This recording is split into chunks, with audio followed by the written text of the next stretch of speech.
Hello everyone, we are live in the chaos room with Life Inside Africa. I'm your host, Johan, as you guys know. And today we're doing something different from our usual thing. We're always giving you guys tea and experiences that people have in the real world, social media, everything that happens on social media. But today we're coming with, let me say, anonymous stories. Things that have happened to people, their experiences that they want people to learn from, they want parents to learn from, they want young people to learn from. So we came about this whole thing, and I'm going to give you guys the tea happening in people's life. Let's get right into the video. So there was this lady that sent us a story. She was like, she started with the story. I'm going to read it out loud. So like when we are done reading it, then we'll give our 2 cents on the story, and then you guys can drop your comment about it as well. Our story starts like this. I was 18 in secondary school. My parents said I was failing, though my least score was a B. To them, I wasn't enough. Why? Because my family friend Miriam was always coming first. So they told me constantly, why can't you be like her? One day, my dad said his office colleague introduced him to a copper. His name was Williams. He was brilliant. He can help you. He says he's brilliant. He can help you. My mom was excited too. I didn't want it, but their minds were made up. That's how he started coming to tutor me at home. In fairness, he taught well. I understood maths better. Physics too. My parents praised him. Said he was a good young man. They trusted him fully. They trusted him more than they trusted me. One day at school, I have heard some classmates talking about a couple who was close to them, and these girls were considered the bad girls. I was just 18, but I knew a lot of things from the way this generation had been. I thought of Copper Williams, but then brushed it off. Until the day it happened. It started so small. He came for lessons one evening. I watched something simple and cute. And as I opened the door, he looked at me and said, "Princess, you're really beautiful." For the first time, I felt weird with him, but I ignored it. I kept pretending. Then one weekend changed my life. My parents had to travel. And because I was their only child, they said, "Williams will stay at home to watch over you." I didn't argue. I wish I had. The house felt too quiet, too strange. And around midnight, he came to my room to check on me. But he made advances at me. He said I had fine laps and my skin color was really pleasing. I was just 18, but I understood some things. And I never forgot how I felt that night. I didn't give consent to him. I knew I was young, but I also had good morals. I knew that something wasn't right. But he forced me. He kept saying I was going to love it. I wish God sent his angels to save me that night. I bled a bit. I eventually held it in. I didn't tell my parents anything, so I just found a way to deal with how I felt. But weeks later, symptoms started. Vomiting, weakness. I thought it was malaria. My mother noticed first. She asked, "Princess, are you okay?" Then I told her I think I was sick. She took me to the hospital. And then the doctor ran some tests. Then the big bad news came in. I was pregnant. My parents broke. My mother cried like I had killed her. My father sat silently, shaking his head. Then the question came, "Princess," I said only the truth I knew. "Williams." But they didn't believe me. Instead, they said, "Stop lying. Williams is not that kind of boy." I stood there crying, feeling invisible in my own family. The person who hurt me was the person they defended. They called him immediately on speaker with no hesitation. He said, "Me, Princess." Let's rephrase that. He said, "Me, Princess?" "No, sir. I didn't do no such thing I don't know anything about this." My mother sighed in relief. And my father said, "You see?" I stood there broken. Williams disappeared. Stop coming. Stop answering your calls. My parents, they always curse Williams in their hearts and wished they never put me through the suffering. Now guess who has been expelled from school? Guess who doesn't even have a B grade to push it to an A? Guess who is now at home with my parents? Me. the fact that this kind of thing like happens really well in like our society of nowadays. I remember when I was in secondary school back then, and then if I think we were like for something in the class divided into two, A and B, and then they'll grade your class according to like how smart you are. An art student would never be in class A. You'll always be in the B, because they were like, oh, you're an art student. So science students and commercial are mostly in like the B, in the A, but mainly art students are in the B. And that time, even if you like have a certain percentage and probably you're in gold is for like 70% to 80%, while 80% to 100% is for diamond.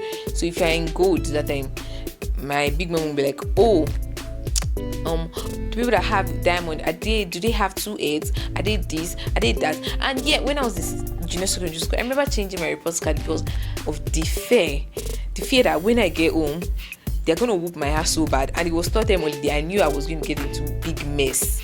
I knew that once I get home, the whole 1 month I'm going to be spending at home is all about my results. They're going to be like, why didn't you take second position? Why were you not in the first 3? Why were you not in the top 3? Even if you took 8th position or 5th, they were still gonna lash at you, and you were still gonna be king. Like, you can't escape it. So that time I changed my report card, I think from 8th to 3rd or something like that. Yeah, I think to 3rd. And then they kept questioning me throughout the whole 1 month that we used to. They asked me, did you change your report? I said I didn't change my report. And deep down in me, I knew I freaking changed my report card. Oh my god, those days were bad days. And then they were like, are you sure? If we go to school, we'll find out. I stood on my lie till the very last day. I think this is like first time I'm like claiming it that I actually did change my report card then. But then like the pressure parents put on us, like when we are younger, yes, we get it, you work hard for your money, but then again, like at all, give them accolades for what they've done. Tell them you're trying, but I want you to put more effort. Tell them I see what you're doing, but I want you to be better. Tell them this, you can be more than this, you can push yourself more than this, but don't push them too hard. Don't push them into the hands of people that are gonna eat them, cannibals. Do you get? But like, I really feel bad for this girl, because her parents were like the cause of her disaster, and now like they are not the one living with the old life trauma and all of that shit. She's the one that has to live with it. It's too bad. And moving on, another story from another person. This is kind of a spooky story, you get me? But like, we're gonna say it either way. Don't be scared, I'm here with you. So this person said, there's this village in Oyo State, very small, quiet, peaceful, but everybody knows not to go outside once it's past midnight because of her. Who is her? The one who whispers their name. They say she only calls your name once. If you answer, you follow her. We went there for my grandma's burial. Mom said we had to. So me, my siblings, our cousin Tade followed her. So me, my siblings, and our cousin Tade followed her. The house was old, the compound was big, but surrounded by bushes, everything was normal until the second night. That night, the breeze was cold. No light, no sound, just frogs and crickets. I couldn't sleep. Around 1:47 a.m., I heard a voice. It said my name. Yewande. The voice was calm, too calm. I froze. I sat up slowly. Tade was fast asleep beside me. Then I heard it again. Yewande. This time, it was like it came from the window. I got up and checked. Nobody was there, just darkness. As I turned back, I heard the voice again, but this time, it was inside the room. My chest dropped. My chest almost stopped. I screamed. Daddy woke up. My uncle rushed in with a torch, then asked what happened. I told him someone was calling my name. My uncle went quiet. Then he said it had started again. Everybody else looked scared, even my mom. They told me about a woman called Abeni. She was accused of witchcraft years ago. They burnt her alive. But before she died, she cursed the land. Now, every few years, she comes back and whispers the name of one stranger in the village. If you answer, she takes you. My mom held my hand. Did you answer her? I shook my head. But the truth is, the first time I heard it, I said yes. Small voice, almost like a whisper. Maybe she didn't hear it, or maybe she did. They took me to the shrine to sleep there for the night with Baba Odo, the village priest. I didn't argue. That fear that holds your leg, that's the one that held me. He poured something on my head. Then he said, she didn't take you. Someone else answered on your behalf. I was confused. I asked him who. He looked at the gate. She called your name, but somebody else had said yes. The next morning, we found Tade lying stiff, eyes wide open, mouth slightly open like he was about to speak, but he didn't. He never woke up. They said he had her too, and he replied, "You one day is not answering. I will." That's all she needed. 1 yes. We buried him before we left. I couldn't stop crying. I kept blaming myself. As we were packing our bags, I saw a little girl in the bush, barefoot, standing still, just waiting for me. Just watching me. She smiled. Then she mouthed something. I couldn't hear her, but I read her lips. See you soon. Hey, see you soon. Yeah? What did the young girl mean by see you soon? Where are you seeing me soon to? Brah. Don't watch this video in the night, because I did be scared if I saw this video. What do you mean by see you soon? Girl, don't see me soon, oh. Hey? Please, now I'm scared. I'm like very confused.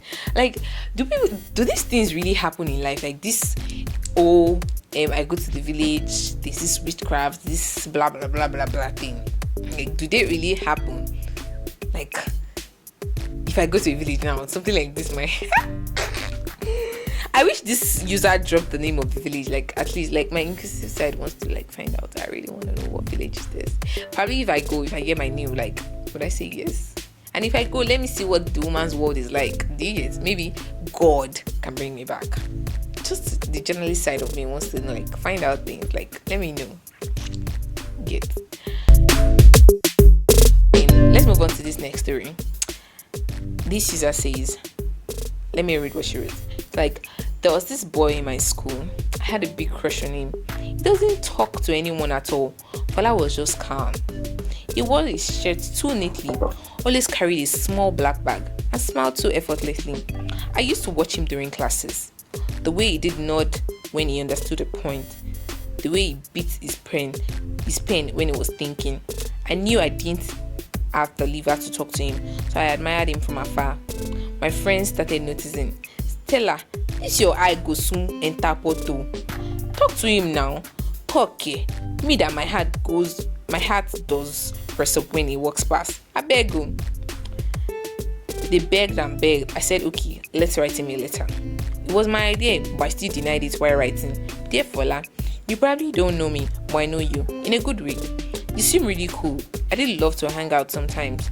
If that's okay. Stella, we dropped it quietly on his desk after class. For 3 days, no reply. He didn't even glance my way. I almost died of overthinking until that Monday morning. I was rushing to class and bumped into someone by the door. It was Fola. He got my bag before he slept. That's one way to enter a class, he said, smiling. Aww. He then paused. You're still alright. I nodded. My legs were weak. I saw your letter. It was nice. Nonchalant king.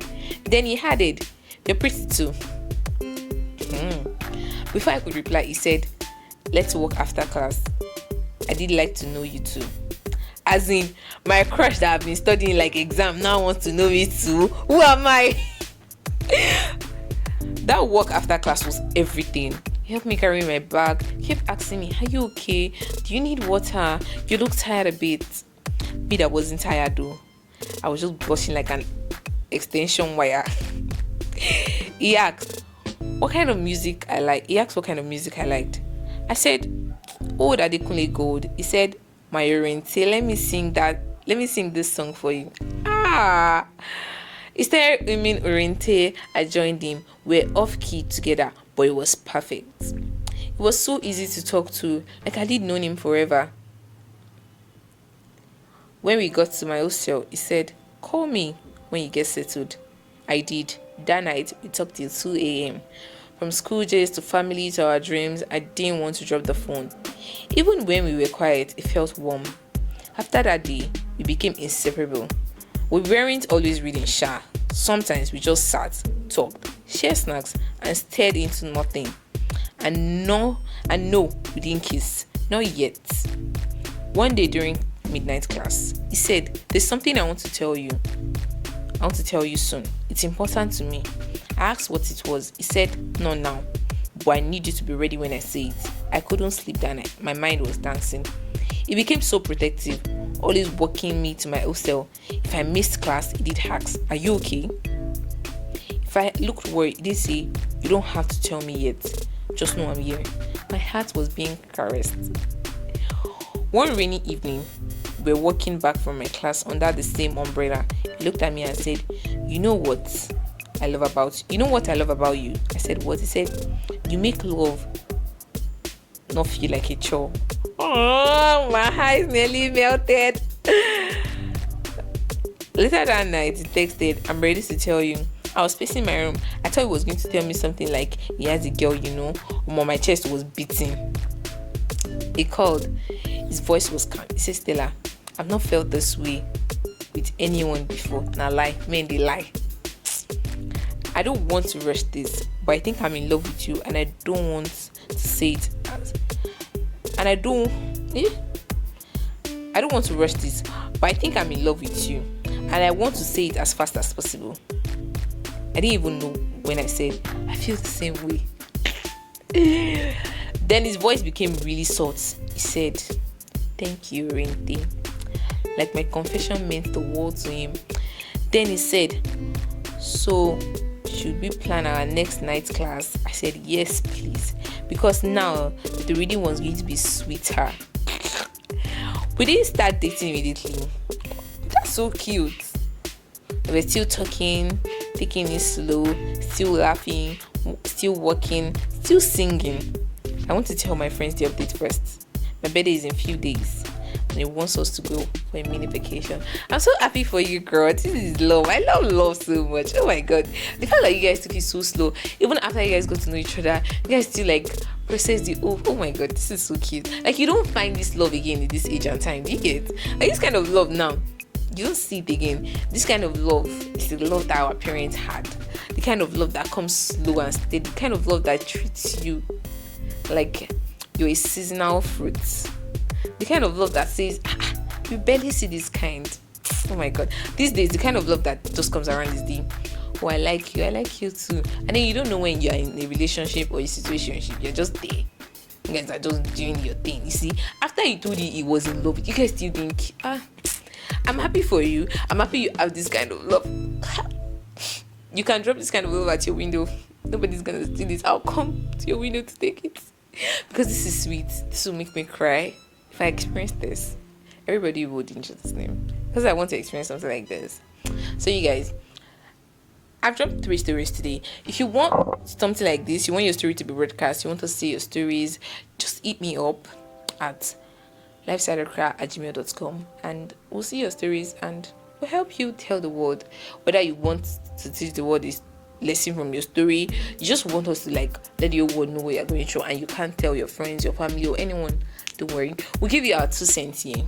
And you also read from the comment section about what the audience feels about what you're going through. So I'll see you guys next time. I still remain your humble host, Joanne, and this is Chaos Room with Life Inside Africa. I'll see you guys next time. Bye.